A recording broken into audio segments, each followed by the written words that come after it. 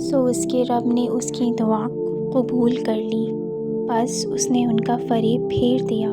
بے شک وہ سننے والا جاننے والا ہے۔ پھر نشانیاں دیکھ لینے کے بعد انہیں سوچا کہ اسے ضرور قید میں ڈال دیں ایک مدت تک۔ یوسف علیہ السلام کی تیسری آزمائش، محل سے قید خانے تک۔